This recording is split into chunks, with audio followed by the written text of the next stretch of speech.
Indonesia merupakan negara penghasil kakao ketiga di dunia dengan produksi yang terus tumbuh 3,5% setiap tahunnya. Data dari Badan PBB untuk Pangan dan Pertanian (FAO) menyebutkan Indonesia memproduksi 574.000 ton kakao di tahun 2010. Menyumbang sekitar 16% dari produksi kakao secara global.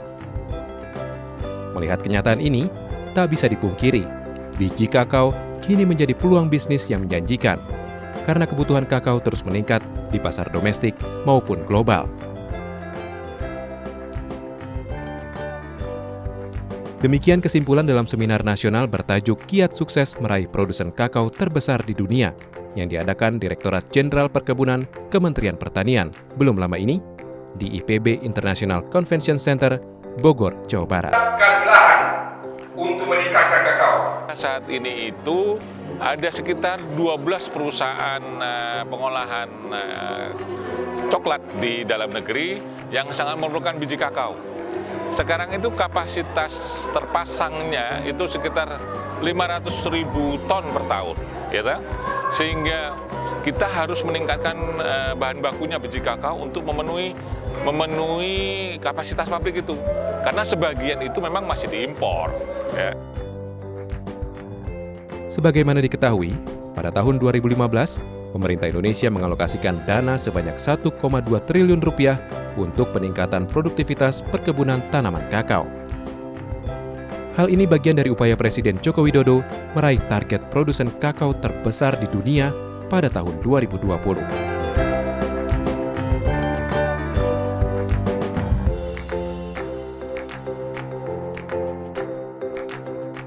Kita rencanakan tahun 2020 itu baru mencapai menjadi nomor 1 dunia atau terbesar di dunia itu 2020. Dengan catatan bahwa kita selalu concern terhadap pengembangan kakao ini dari tahun ke tahun.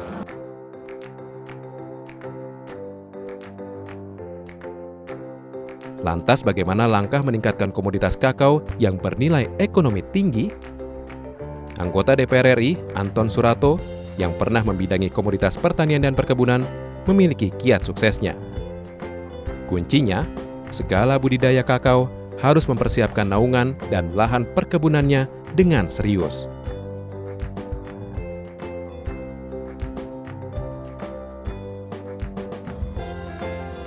Karena kita nomor 3, masalah produksi kualitas saya kira sudah cukup bagus.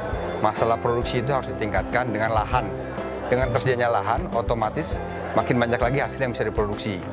Nah, kalau misalnya kita lahan sudah ada, produksi sudah bagus, tinggal ngasih pabriknya supaya ada nilai tambah. Kenapa sawit berkembang? Karena ada pabrik kelapa sawit, sehingga petani mau menanam sawit.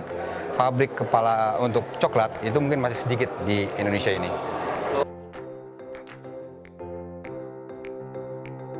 Tentu saja, komoditas bernilai ekonomi tinggi dapat mendorong minat para petani perkebunan kakao untuk terpacu meningkatkan kualitas dan kuantitas biji kakao terbaik.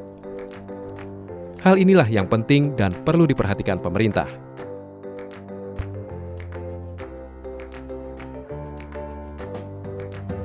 Karena kita sekarang nomor 3 di dunia, setelah Pantai Gading dan Ghana, Indonesia.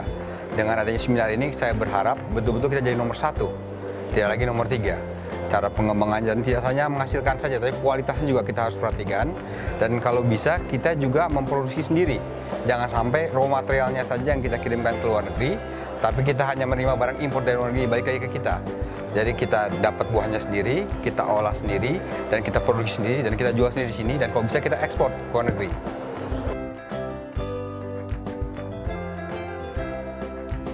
Buah dan biji kakao merupakan salah satu komoditas unggulan perkebunan Indonesia. Meski masih menempati posisi 3 produsen kakao terbesar di dunia, targetnya tahun 2020, Indonesia akan menjadi produsen kakao terbesar di dunia. Komitmennya mengalahkan Pantai Gading dan Ghana dalam produksi kakao global.